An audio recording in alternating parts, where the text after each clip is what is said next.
Hi, everyone. Thanks for joining, and I know we'll be having more come in. I'm Vicki Cantrell. I'm the CEO of Vendors in Partnership, and I'm also the chair of the Industry Partner Council for the Retail AI Council. And the Retail AI Council is a retailer-led council committed to empowering members to harness the potential of artificial intelligence in our industry.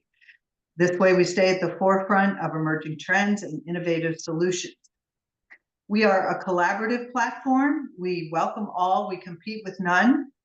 We provide education and opportunities for you to get in front of the community, and we do that in a variety of ways. You can check that out on the website.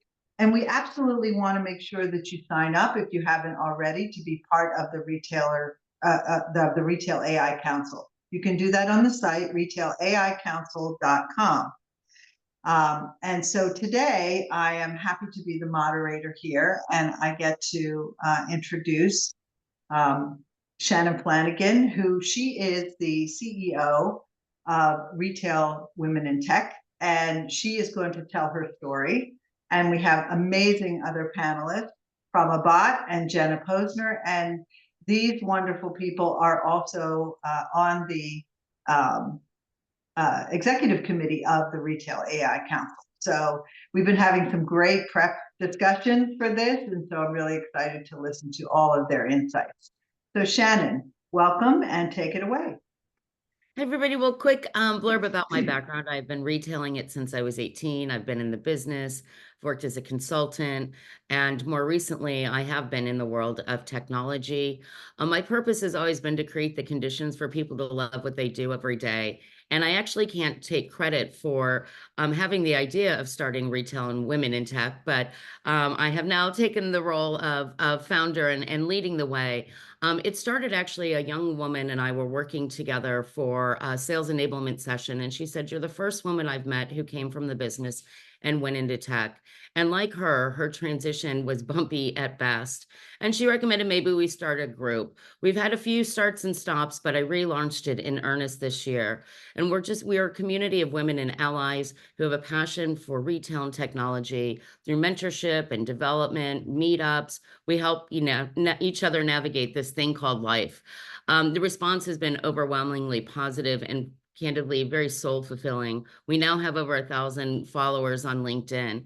But one of my goals for this year was to partner with other organizations. So I did a cold call to Doug, who's the CEO of Retail AI Council, and shared my passion and frankly concern of having meaningful representation of women in AI. He agreed it was a good idea, and so happy that the board agreed. So we're starting a series on this topic.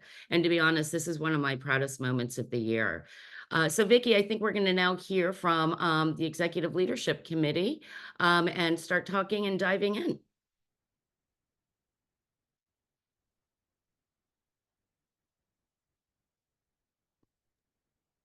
Prama, do you want to go ahead and give your background and reason for forming and joining Retail AI Council? Well, I can't take credit for forming Retail AI Council. That all goes to Doug and Jenna and Andy. And Jenna, I'll tell you a little bit more about that later. But just a bit about my background. Like you, have spent quite a bit of time, at least over the last 20 years, in retail at Toys R Us, at Kenneth Cole, and most recently at Ulta Beauty as their Chief Digital Officer. Always at the intersection of e-commerce and omni-channel, whether it's marketing or merchandising, product management, technology, data, and innovation. So that's really turned into my passion. Prior to the retail industry, I spent a decade in the auto industry and a couple of years in management consulting, and really starting to see all those worlds collide. And excited to join this group. I'm really excited about the Retail AI Council, because I think through this session we're going to hear the importance of sharing, of empowering, of collaborating, and the benefits of all that. And so a platform that harnesses that and encourages that is what's got me really excited about the Retail AI Council. Jenna, I'll turn it over to you. Awesome. Thanks, Prama. Hi, I'm Jenna Posner. My journey in retail actually started about 20 years ago, but on the retail tech side. I really grounded my career working for retail technologists, working on partnership strategy, go-to-market strategy, sales, slinging software. And I had an opportunity about 5 years ago to come over to the retail side. And I took on a role as VP of Digital and then ultimately CDO of Snipes, which is a global sneaker and streetwear retailer. And I really got to just cut my teeth on retail. I got to be there through a pandemic. I got to be there through civil unrest. I got to be there through a replatform. And I had a really awesome opportunity to replatform to Salesforce, buy 28 pieces of technology, buy tech from all my friends, and really learn what it meant to be a digital retailer. From there, I went on and took a CDO role at Solo Brands, which is a public portfolio company that plays host to a number of outdoor lifestyle brands. And now I'm on the consulting side, dipping my toe in, oh my God, everything I can possibly get my hands on from the tech side to the retail side, and really working to bridge the gap between retailers and technologists and help them redefine what partnership means. So happy to be here today. Really excited to be a co-founder with Doug and with Andy Lodato for the Retail AI Council. We really, really believed that we needed a retailer-led environment where we can cut through the noise, cut through the clutter, and be a good litmus and a good testing ground for what's real, what's valuable, what's out there, and how retailers can really work to bring AI to market. So happy to be here with you guys today and dig in and share what we've been witnessing over the past year. Thanks so much, Jenna and Prama. And I just want to let everyone know who's part of our webinar that if you have a question, be sure and click the Q&A button down there, and we're happy to share it with the panelists. And so now we can take it away. So I'm going to set the stage a little bit with some research and statistics that are out there that I think certainly call to attention exactly why this conversation in this series needs to start. We know that the stats speak for themselves. Diversity delivers results. And I firmly believe in the old adage, it takes 6 different perspectives to create a great idea. But sadly, though, we know we often recruit and reward like thinking. If we do that in AI, AI will not be what we hope it to be. An AI team needs to be as diverse as the population that AI will impact. Because of the need for AI teams to reflect the populations they tend to address, and given that the half of the world's population is female, I want AWS's Ali Miller, who leads the machine learning business development startups and venture capital at AWS, put it, having a more gender diverse within AI is a matter of common sense. I'm going to take that a step further. I think it's even more than that. Our society is actually at risk to perpetuate bias if we don't actually address this issue. Because generative AI can only learn from the data it's trained on. And the reality is the data today tends to reflect existing inequalities. Even despite, though, the surging demand for AI talent, the pool of helping women get into AI is not being tapped. And the pipeline of talent isn't what we need. I found this super interesting, but also very disappointing that Deloitte surveyed women on college campuses. And a couple of things I want to share here. 84% of women respondents were never recruited for AI and machine learning positions through their campus career center. And 82% of women respondents were never recruited through campus career fairs. So beyond even college campuses, which again, that's where we drive our pipeline, and in the working world, implicit biases in the recruiting process serve as another barrier from preventing us entering this phase. And furthermore, there's too much emphasis within AI placed on engineering, a male-dominated role, and less focus on other AI roles. And these are just to name a few, because we have so many new jobs that we don't even know are going to be created yet. But roles like product management, user experience, data science, AI ethics, to name a few. So lack of education and clarity on the range of roles and industries in which one can work with AI is contributing to keeping more women out of the field. When we talk about retail, women represent the majority of the retail workforce, I think globally anywhere from 65 to 75%. We account for over 75%, depending on what you look for, account for, influence the majority of retail purchases.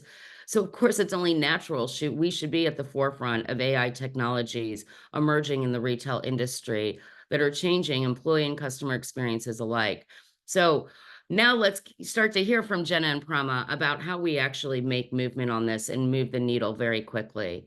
So let's start with what's going on in the industry today. Many say that is retailers and brands, are still only at the crawl stage of adoption. Even so, it's here. Jenna, how is AI already changing the way we work, and what excites you most about this new technology? And Yeah. by the way, this technology has been around for a long time, but I think the explosion of Gen AI is really accelerating how it's transforming the way we work. Yeah, absolutely. I think it's you hit the nail on the head, right? We've really had the democratization of AI through OpenAI and access to tools that we can leverage as individuals to really play and understand the power of its utilization. I think, a year ago we were talking about the possibilities of AI, and I think now we're actually talking about use cases and success and wins that we've had. I think there are a number of brands that still don't quite know how to get started. But the thing that's exciting me most, well, I guess twofold. One would be, and having conversations with major retailers across the globe right now, I'm hearing more and more about not just scratching the surface on qualifying the need for AI, but they're really starting to get deeper. They're really starting to get more creative and push the boundaries. Hearing things like understanding the fact that, we're dealing with predictive AI through the lens of logistics. We're dealing with leveraging feedback from consumers to help with product development. This is just deeper than just your standard agentic AI. This isn't just an AI chatbot that's leveraging generative to, save time for your customer service representatives. It's more than just copywriting now. And I think that's where we really need to go. A year ago, we were also calling for technology, right? We were saying, okay, we've got this democratization of Gen AI. This is really exciting, but we need tech to layer on top of this. We need technologists to come and create applications, create opportunities for us to leverage technology and market so that we can actually put more out there. And we're seeing it now, right? We're seeing the session AIs, we're seeing the Soras, we're seeing the, text to video. We're seeing the opportunity to actually build avatars that can have real conversations with our customers. And it's so exciting. It doesn't really feel like the wild, wild west anymore. It feels a little bit more focused. And I think technology companies are really picking their lane and they're leaning into their storytelling and their problem solving. I think the second piece that's most exciting to me, and then Prama, I'll let you get in. I could keep going, but the second thing that gets me most excited is the potential that AI has to challenge the way that consumers engage with our brands. And I think historically, and I'm sure we'll dig into this more, but historically, we've really leaned into this kind of very human-led hierarchy of how websites need to work, right? I think AI is going to challenge that hierarchy. I think it's going to challenge how we engage with product. I think it's going to challenge the browser. I think it's going to challenge the search engine. And we've kind of just started to believe this as a community. And I think the more we believe it, the more we're going to see it. And so I'm really bullish on the next 3 years to understand, okay, we just came off this big pandemic and we saw 10 years of innovation and growth in the course of 3 years. I think the next 3 years with the utilization of AI, we're going to see a very similar hockey stick approach to our evolution. Perfect transition. So Prama, how is AI changing the way we shop and what excites you most? Yeah, so I agree with everything Jenna said. The possible transformation that's ahead for retailers is significant. And of course, coming from the digital space, excited about all of the ways that digital touch points across the consumer journey, and digital touch points for all of our team members and associates that are working inside of retail. But I'll highlight one as a compliment because we know most of retail still, even with the significant increase in how digital either influences or actual revenue is being, is coming through the digital channel and through digital commerce, is our physical stores. And AI is absolutely important for our physical stores as well. Think about it from a consumer perspective. Both you and Jenna talked about how long AI has been around. Well, now it's been unleashed to the consumer. Their knowledge base is increasing. Their understanding of how to cut through the clutter on their own is increasing from a DIY kind of way in terms of how they're engaging with ChatGPT or engaging with Copilot. And so consumers are spending time learning about the experience. And so the more we can empower our associates in our store, make it easier for them, how AI can harness those experiences that are human. I think about a store associate and how much they have to keep up with all the trends and the product and the SKUs and everything happening in that physical store. And, wouldn't it be awesome if we could, allow for those human experiences to be powered through AI? And that gets me really excited because it starts to bring together the digital world and the physical world in ways that sound really exciting. But it's going to be up to this amazing group of retailers that are starting to think about those consumer experiences to figure out how that takes shape. But I have no doubt that helping our store associates is going to really help the overall retail experience. Well, and I think that you guys touched on two different things. I think it's easy for us to think about the world of having a shopping assistant those things are starting to happen. My dream is that I'd have a shopping assistant that doesn't just help me with one brand, but helps me with all the brands that I really care about. But you Sure. touched on the in-store employee enablement, but I think that there's going to be a transformation that all functions now have a digital assistant and help us get through all of that data, all of the things you just said, be it from, social listening to competitive insights to shipping delays or, voice of the customer, real-time information that comes out of a contact center that people aren't accessing. So I think that's where we're fundamentally going to change the way we work. And as a result of that, also change the way we shop. And I know the word transformation can feel overused, but I do think we're going to have a fundamental shift in the same way that the internet changed every aspect of our lives. Gen AI is going to change every aspect of our lives as well. Shannon, Go ahead. Shannon, I totally agree with you. And I think what we're going to see is a much more device-led shopping experience versus a browser-led shopping experience. And I think even when you think about the current website today, the way that it's set up from a structure perspective, it's like we come to a site and we probably don't know who you are. And so we kind of get this big header nav in front of you, right? Are you a man? Are you a woman? Are you a kid? Are you shopping sale? Like, what do you want? Okay, you're a woman. Cool. Accessories, bottoms, tops, oh, accessories. Oh, you want a bag. And then we cross our fingers and we pray that they add it to the cart and check out, and I think that this new world, this new AI, where consumers are going to want to be known, right? They're going to be identified, because I don't want to have this big nebulous experience where you serve me every red shoe and every size and every gender and it's such when you think about it, it really is just a horrible experience, right? Versus walking into a store where a customer just says, what are you doing this weekend? Oh, you're going for a hike? That's great. Do you need a hiking shoe? Oh, awesome. What size are you? Oh, you're 7.5. What color do you prefer? Okay, here are 2 options. But today I go to a site and I have that experience and I'm served every hiking boot, every gender, every size. And the onus is on me as the consumer to find my way through that. And so I do think, as a known customer with AI at the helm of this experience, we have an opportunity to match the connection and the personalized experience that we can offer in store. And that's the most exciting piece to me. And I do think that website experience is going to get challenged. I think that we're going to be much more device-led. We're going to be talking to this thing,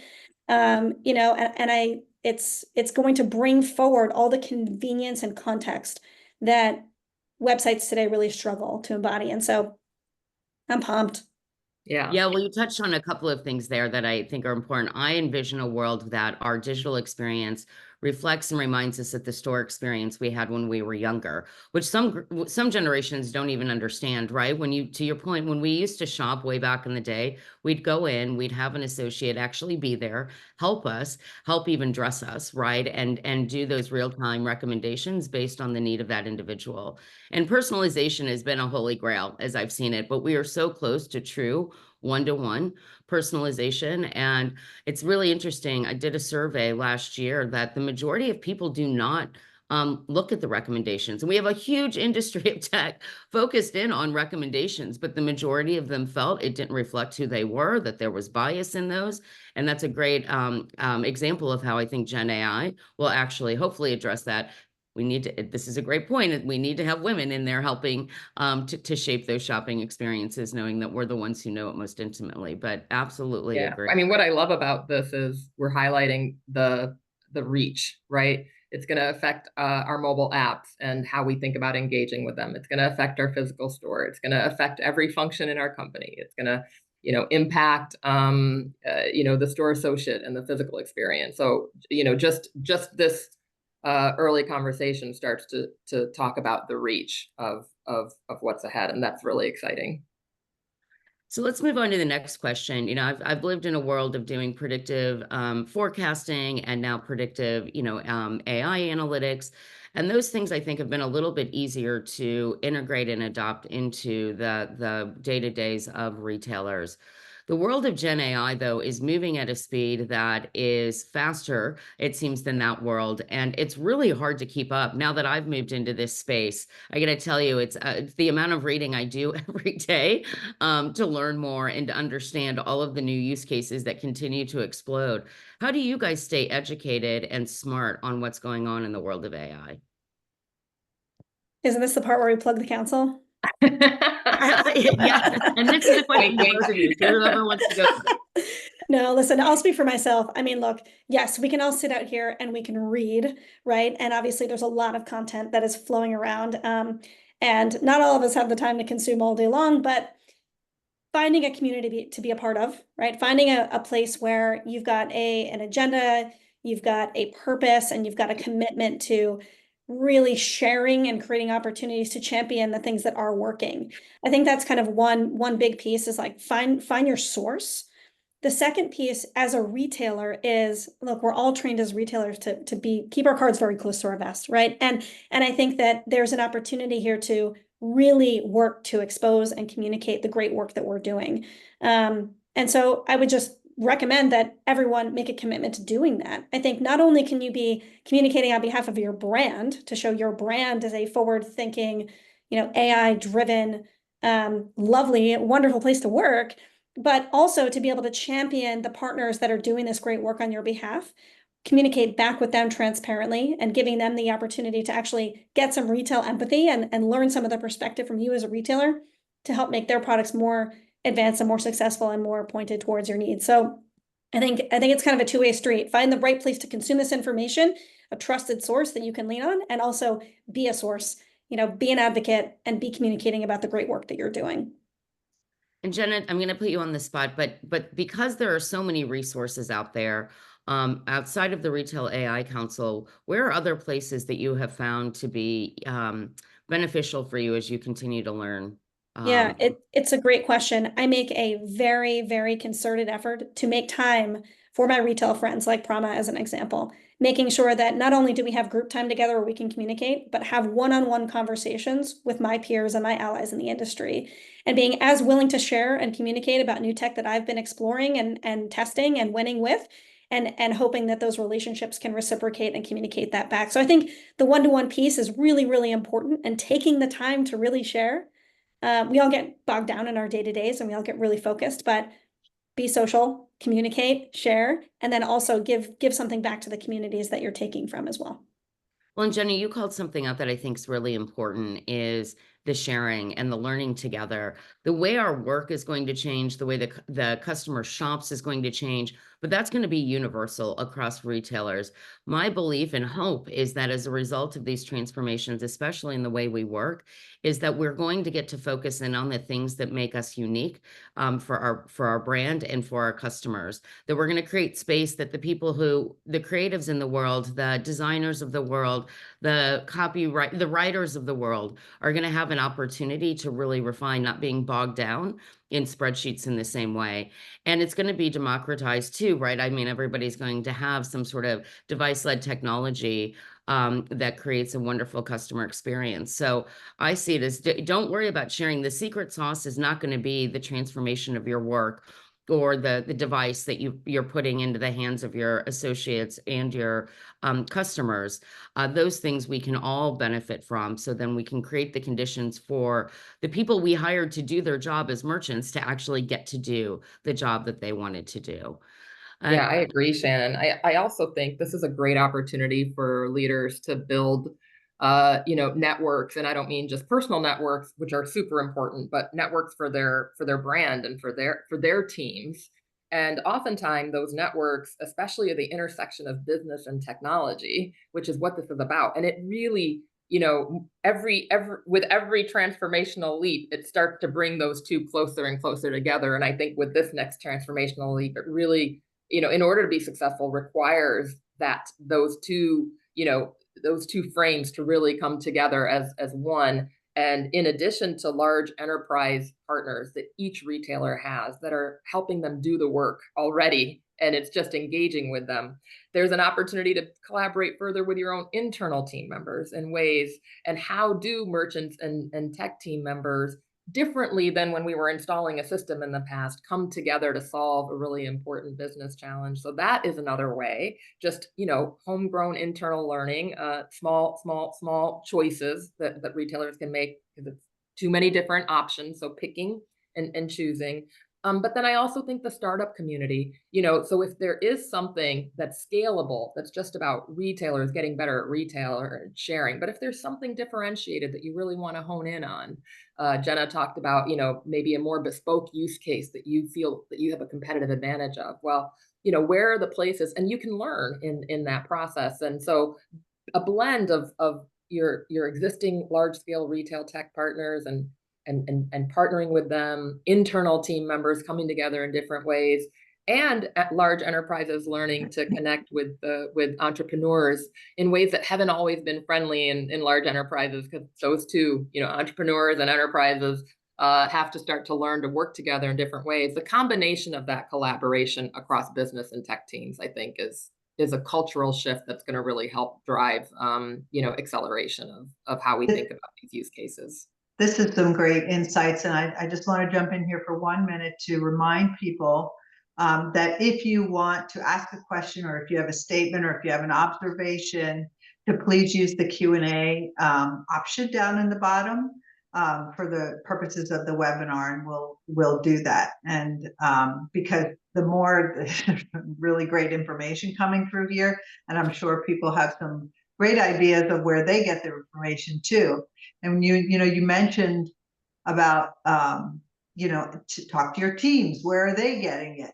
And I'm finding, especially as it has to do with the consumer aspect and what's in their hands, finding out the apps like parenting apps, shopping apps that are already AI enabled, and finding out either what people use when they are being a customer. Like we never ask that. We have to ask everyone, when you're a customer, what are you doing? And I think we often miss that, because people put that out of their mind when they go into work. So keep going. I think. Well, Vicki, go ahead. Oh no, I was just going to kind of play more off Prama's track here a little bit and say that, not everybody has innovation channels, Prama, in their organizations. Yeah. So I do want to call that out, that Alto is very, very, very spoiled with having a dedication to innovation. But I do want to just point out something that you said and just lean into that a little bit more, which is that, remember, this is all emerging. And so with emerging technology comes startups, comes new faces, comes new technologies, comes newly funded companies, comes pre-revenue companies.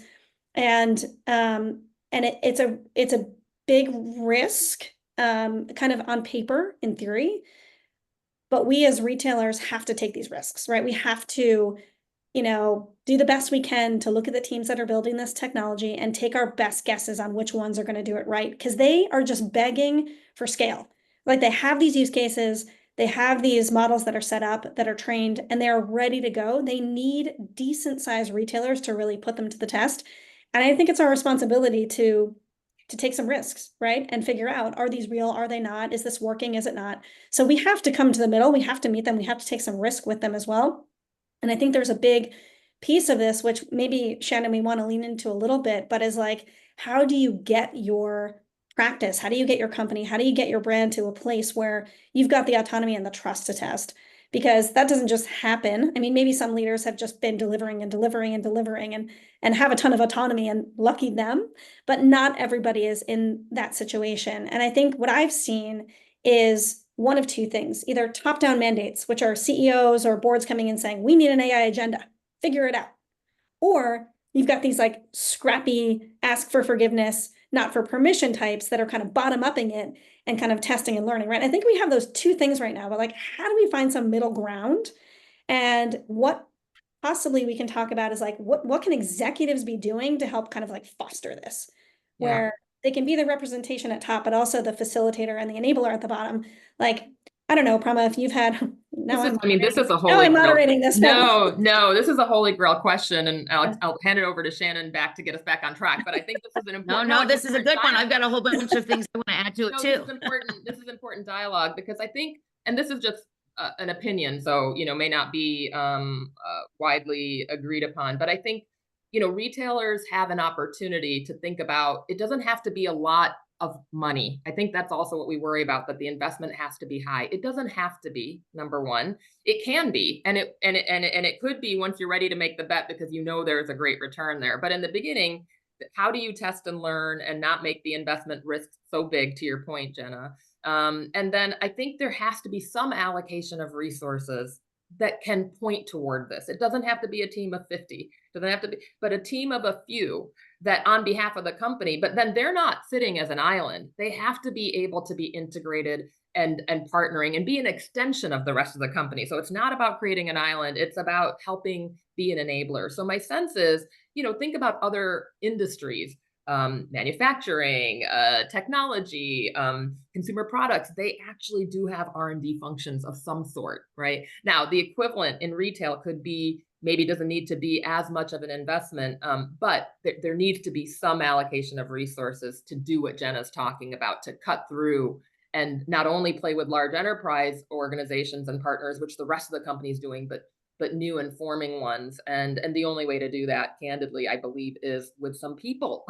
I mean, of course, you want to use smart tech to help you cut through, and you want to be doing all your DIY stuff and podcasts and research and all, of course, but this is the great thing about artificial intelligence. We still need human connection and human intelligence to help us make this all happen. So that's my suggestion: is start small, start with a small investment in resources with a clear mission, and see if that doesn't help generate some value.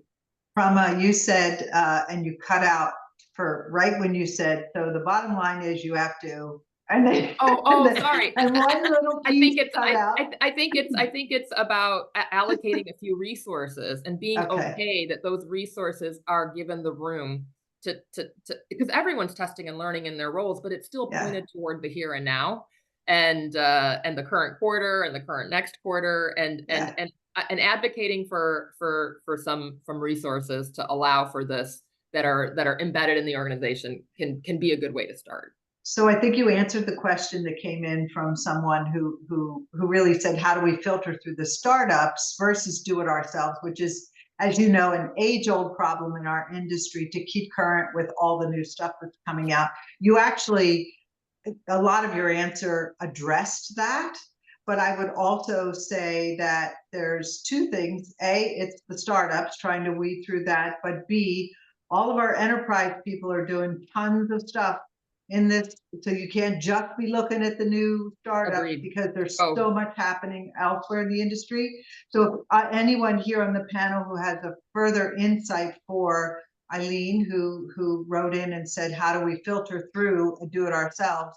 If anybody wants to lean in on that versus what you've already said, feel free. Well, as somebody who's lived in both worlds, right, more enterprise grade, and now with a startup who's actually operating at an enterprise level, who I'm advising with, is there's pros and cons, right? And those exist. I really do appreciate the call out around the startups, because often they're able to think about problems in a new way. And the benefit of them is the co-innovation that I think can be a little bit harder at the enterprise level. But I think when you are looking at it is to understand, are they enterprise-like, right? Are they enterprise grade? Are they able to scale and think those ways? Are they looking beyond just a point solution? So one of the things I was going to say from a shopping perspective, we as a society have been plagued with paradox of choice for the last 15 years, right? It used to be easy to buy a dress. Now I can spend 15 hours researching to buy a dress, for, a black dress at that. So when you're thinking about the technologies out there, is a paradox of choice with a ton of point solutions. And I do think the mix will always be a mix of, the big guys like the Googles of the world, doing it yourself, but then also finding those strategic partners for companies that are emerging, but are ready to play and are already playing in the enterprise space. So one other thing I wanted to touch on, because I think it's incredibly important to this conversation, but one of the things you called out is the collaboration across teams. So historically, right, retailers and IT teams didn't get along all that well. We had the emergence of product management, which I think has been a really important function within the organization. But my observations that I'm seeing is a lot of this technology is getting stuck in tech. Who aren't as close to the business. Obviously, they need to do the validation. They're doing some of the weeding out. But I think the greater connection and better leverage with product management, because we need the business to actually be driving these use cases. Then I love that you guys have brought up the collaboration with your technology partners, and Vicki, I mean, that's part of why not part of, that was your inspiration around vendors and partnerships, because there is no better time than right now to do it together. And Vicki, I don't know if there's anything, given your perspective, you added a little bit there with what you're seeing in the vendor and partnerships world as more companies are populating this space with Gen AI more than maybe I think we've had in any other kind of functional area we've been trying to solve for. The only thing I would say there is that I think what we're really pushing and really trying to do is to, and I do think that just all of what's happening in AI is helping this scenario of open discussion. Okay, just this willingness across the board in general to have this open discussion between retailers and vendors, knowing that it's not going, removing that threat of, is everything I say just going to be somebody wanting to pounce on a sales opportunity? There's a lot more openness to just, let's share, let's have discussions. We certainly see it in the Retail AI Council when we have our council meetings and stuff like that, that it's just open. And I have found a million times, including at all our events and all the councils that I've run, when people get in the room with a shared challenge, everybody just talk. And it's all of these somewhat false and somewhat true aspects of not sharing and keeping it to yourself. Let me tell you, when you get in the room with people with the same challenge, people do share. And I feel like AI is helping us share across those fake boundaries that exist in the industry. I totally agree with you, Vicki. And I think, inherently, we're looking at AI as a solution to a problem or an opportunity to create an efficiency. But if we don't communicate our problem, or we don't communicate an inefficiency, then we can't really prompt a model to help us. And so, like, inherently, we have to talk about it. We have to talk about where we can create efficiencies, where we need support, where we're having trouble. And so I think, to your point, it's kind of just part of the puzzle, which is cool. So Well, and I would say as we move into really thinking about the role women play, women, I think, are uniquely, or typically, let me say, skilled with the kind of skills that foster this sort of collaboration and innovation and connecting the dots and helping to drive people to a shared understanding. And so when I think about the roles that women can play in AI, and we're going to talk a little bit more about that, you mentioned that we have kind of signed top-down initiatives or imperatives. We've got use case development and playing around at the bottom. But what's going to really need to happen is thinking about the operating model and how we fundamentally do change the way we work. And we're going to do that through these really, frequent and conversations around how that happens. And so then when I think about roles for women within AI, again, we're gonna touch on this here in a second. So I'm giving away one of our key takeaways, but it's not just about tech, right? You can be uniquely poised to generate these kind of conversations, help thinking about how the operating model of the organization fundamentally changes. Because at the state we're at right now with use cases, it's transformational within that use case. But where we're going to really see that value is when we unlock the end-to-end processes that are cross functions. So let's pivot and talk a little bit more now about women in AI. And as I said, the reason I reached out to Doug is because I want us to start a conversation, because I truly believe AI could cause more harm than good if we don't talk about the importance of diversity. And frankly, it's not just for women, it's for any underrepresented community. But Jenna, let's start with you. Why is it so important that women are well represented in advancing AI?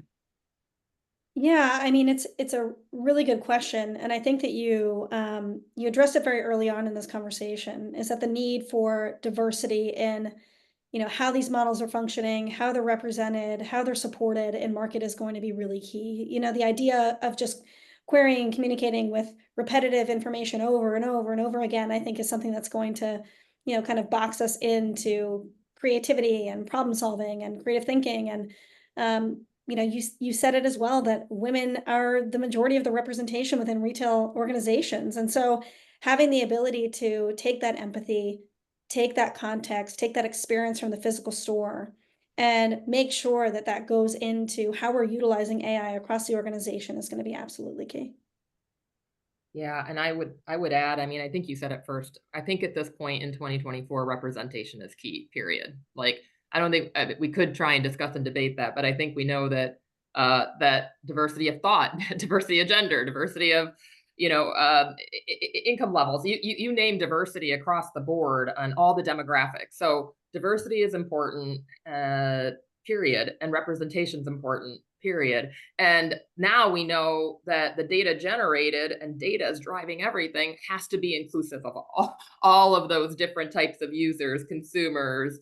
And so part of our responsibility, obviously, is to engage, but part of it's just to jump in. I mean, it's an incredibly creative time, especially exposing AI to consumers and all of us having access in ways that we haven't in the past. Of course, we did years ago, whether we were doing a Google search or whether we were, seeing a recommendation, but we didn't really realize it in that way. Now it's in the consumer's hands. So engaging in that, so the data being generated is not biased, engaging in experiences and providing feedback loops, and again, not thinking that you're not qualified because you're not an expert in AI. I mean, I'm learning. I'm not an expert in AI. I don't know. I mean, we're all learning. This is the time for learning together.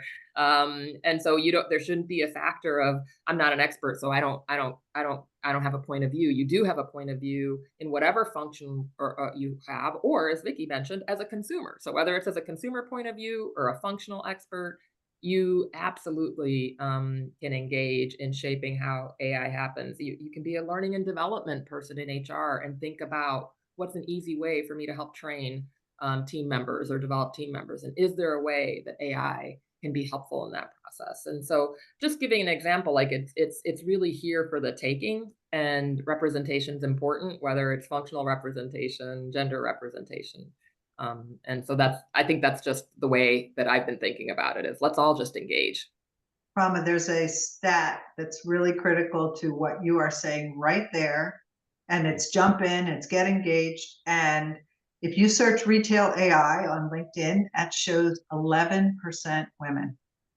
Now that is a really impactful data point there. So jump in, claim the space. Come on. I remember hearing that stat and immediately put AI champion in my title. So Jenna, I figured out how to get at least AI in the body of my because I was like, no, I've been talking about AI for years and that's not popping. And well, I mean, I think about it. Each of us, when smartphones were out, or I mean, I grew up in the auto industry. I mean, you don't have to be a mechanically inclined engineer to have all kinds of feedback about automobiles, or you don't have to be a mobile app developer to think about the coolest ways and experiences you want to experience your mobile app. So I think if we start to think about it in that way, that really we all can contribute, engage, learn. Now, if you are a tech expert, even more reason, think about fields related to how software development or data science, or, and raise your hand, product management, UX, you mentioned these roles earlier. So if you already have a technical aptitude or technically inclined, then jump in even in a different way. But if you're feeling like it's not for you because you're a non-technical person, we're all users of this and absolutely can play a role, whether it's content, learning and development, customer experience. And so all those areas are going to be impacted and can leverage how AI is going to make those experiences better. I'm going to share an example of the challenge that we have with looking at existing data and not thinking about it more broadly. That actually almost made me fall off my chair. So Retail Women in Tech, we hosted a mixer on what it looks like to find jobs in the modern market, right? How you rewrite your resume, et cetera. And the leader of this recruiting company shared that the challenge they've been having with leveraging AI is that it looks at the current representation of an organization, or even more broadly. So you think in the world of tech, it's largely men. So it's continuing to serve up men with resumes. It doesn't look to go find women. I think that's a perfect example. And I was like, oh my gosh, because in my, as having now moved to the world of tech, where there's a lot less diversity across gender, of course, but race, et cetera. I see now how something like that is being perpetuated. So very important there. Jenna, really quickly, because you mentioned the word, and there is, I think it's a concept that I wasn't aware of, but I think it's an interesting way that women can lean in, is the idea of prompting. And what prompting is when we think about it on these large sets of data, and why it's going to be so important to drive the outcomes that we're looking for. Yeah, to bring it down to a level that my mother would understand is when we all started using search engines, we had to learn how to make the search engine give us the result that we were looking for. And so we learned how to speak Google, essentially, right? We learned how to actually prompt Google to get us to our desired outcome. It's really no different. Learning how to prompt these models, learning how to ask the right questions, learning how to just query against these, specific AI use cases or these AI tools. I mean, it's something that it's a language, and it's something that people are going to continue to learn and get better at doing. And it's pretty exciting. I mean, I think that it's going to open up new doors, create new jobs, more opportunities. And, it's really funny, I've quoted him a million times, and I'll do it again because it's just so good. I mean, there are just so many resources and employees that for a long time are really concerned about keeping their jobs, right? Thinking that AI was going to replace them. And Scott Galloway said it the best, and I'm probably going to butcher it, but it was something to the effect of, AI isn't going to put you out of work, right? AI is not going to take your job. People that don't learn AI are actually going to lose their jobs. And so there's a really big opportunity here to just lean into Prama's point, dive in, figure it out, play around, go get a paid version of OpenAI and start playing around and, putting in documents. And it's very fun. Like it's really great. And so, yeah, I mean, I think that, prompt engineering is really interesting, really exciting. The amount of efficiency that we can create now, and the amount of development that we're going to be able to get out of what we pay for is just going to be exponentially more. So there's a lot here. There's a lot changing and growing, and the efficiencies are going to be vast. And the reason why I wanted to bring that up, and you use the word prompt engineering, there could be some that are out there that once they hear the word engineering, they're like, that's not for me. But the prompt engineering, the people in the business are the ones that are going to be driving so much more of that, because they're closer to the things that they need. And so I think that women need to start thinking about, and that's an example of exploring different kind of roles that may not exist today, that again, I think we're really well positioned to support. And in one of the IBM reports that I was reading, the majority of women, and largely more than men, are scared of AI taking their jobs. And one of the things, before we go to some of our other questions, that I wanted to call out, that was something that I wasn't really as aware of, and then reflected that I too have this issue, and part of my retail women in tech communities and the conversations we're having, is that women focus on what they can't do.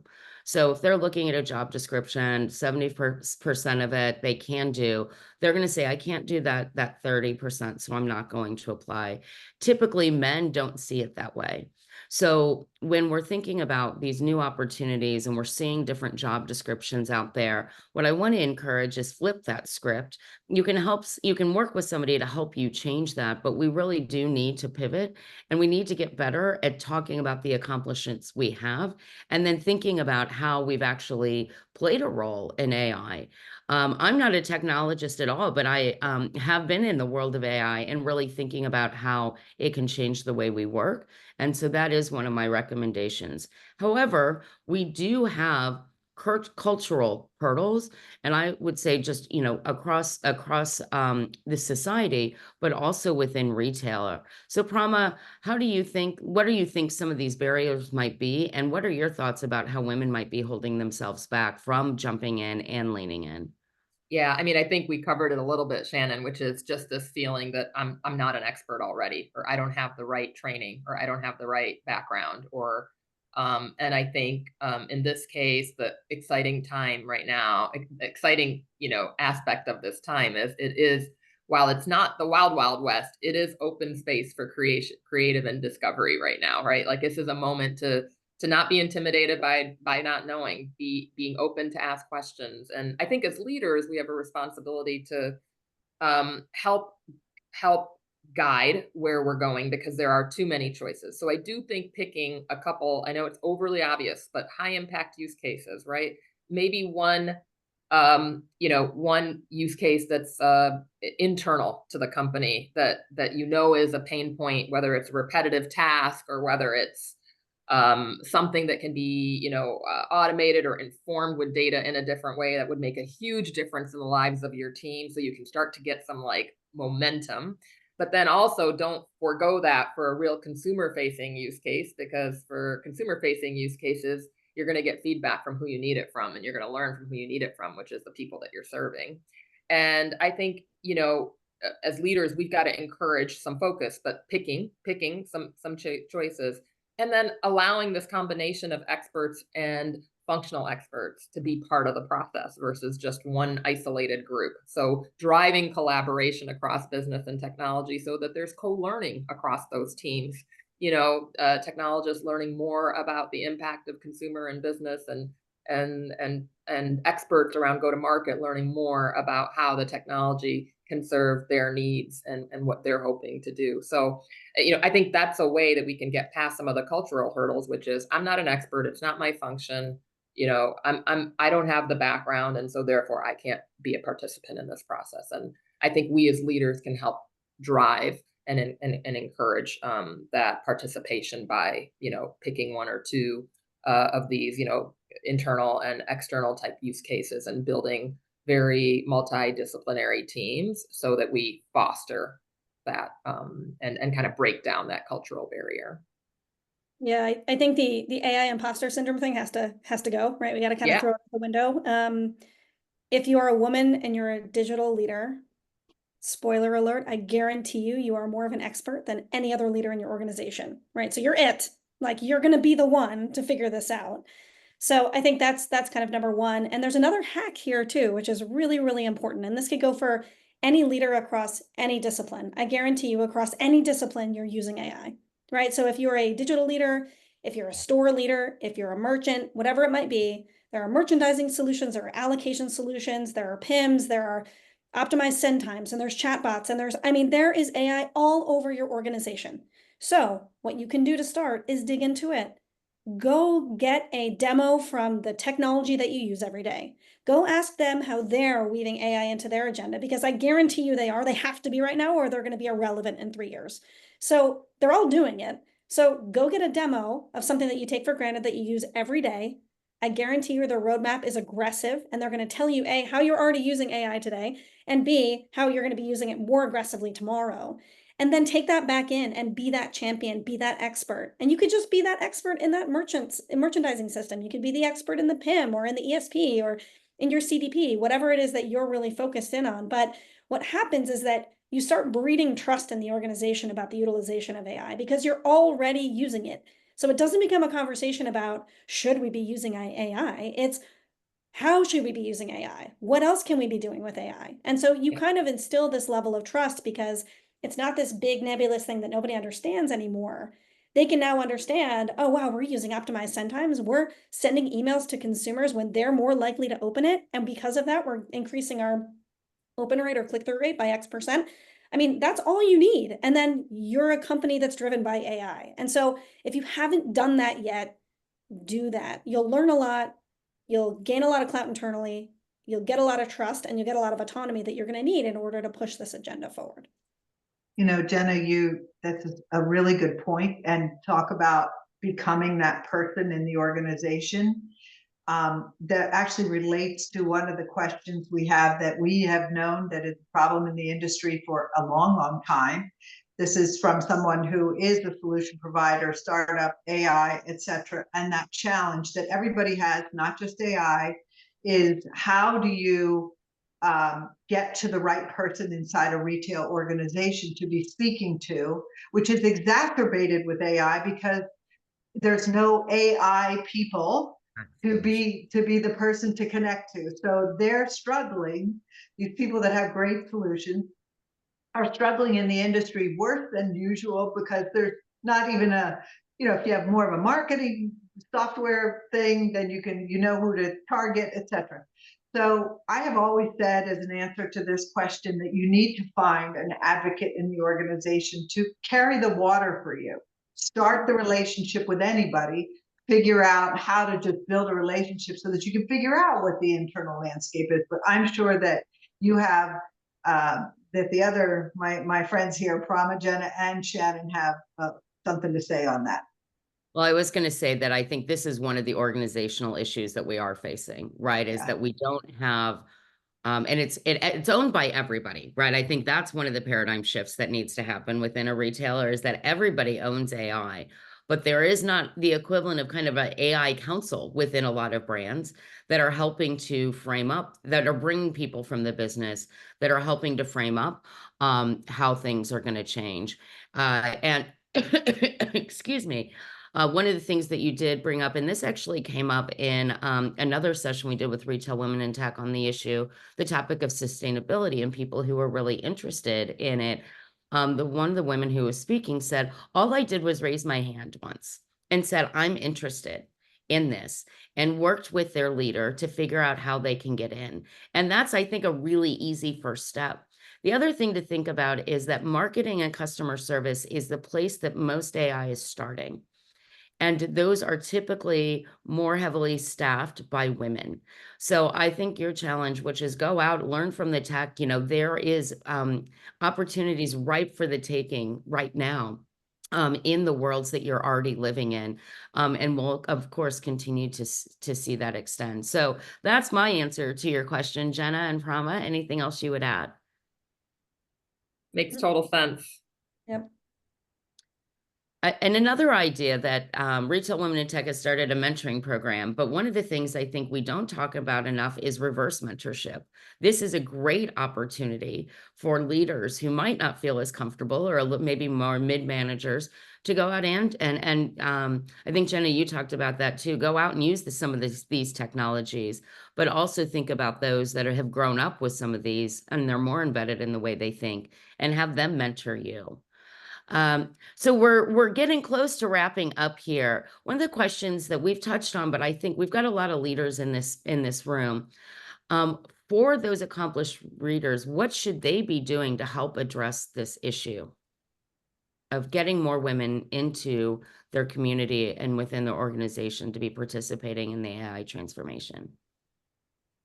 I mean, I'm a grassroots kind of gal, right? I mean, I personally feel like I want to make an effort to find a way to elevate, promote, support my like-minded female leaders in figuring out ways to engage, right? It's why Shirley Gow is on the council. It's why Prama's on the council. It's why, right? It's trying to find ways to connect, communicate, elevate, and create opportunities for exposure for people in this community. And I think that we all need to work together to do this for one another and for each other and for the industry. And so it's really just a commitment to doing it. It's a commitment to communicating, a commitment to sharing, and a commitment to engaging and testing and taking some risk. And we all just need to do it. Agreed. I know that we are coming close, and a couple of points that I think is important to the things that we've just talked about in the last 5 minutes is, for, as it relates to those positions and those people and who's becoming the AI experts or knowledge resources, is be sure to sign up for the next Retail AI Council. Get the prompt session. You can find it all over LinkedIn, and it's because it's specifically on the rise of the Chief AI Officer. So be sure and do that. And I want to tell the audience, we have a number of questions that have come in and a number of great comments and great questions. We obviously aren't going to get to all of them, but over the next couple of days, we will be sure and reach out and answer you. So I want to assure you of that. And before I turn it back over to Shannon, just to close out and say thank you to everybody, is the vendor partnership, the VIP Awards that we will hold in January at Gotham in front of the NRF Big Show is about to open nominations next week, and we're really excited. And so you'll see a big splash on LinkedIn for that. So all of these things we talk about relationships, that's a great way to engage. So any final thoughts, Shannon? Just a few. One of the things we talked about when we were preparing for this, we've heard it come through, but I want to make sure it's crystal. Don't think of AI as just tech. It's way more than that. We've said lean into communities, engage your network, find mentors. That has been one of when I've done my research around where women who have been successful in AI, it's one of the key things they do. It can be a male or a female. Allies, you're just as important in this as fellow women. So in closing, it's time to change the conversation. We have a chance to be trailblazers, and we have to for the sake of our society. So thank you very much. I look forward to our next conversation, and go out there, women and allies, and let's get more of us in there. Thank you, everybody. Thanks so much. Thank you.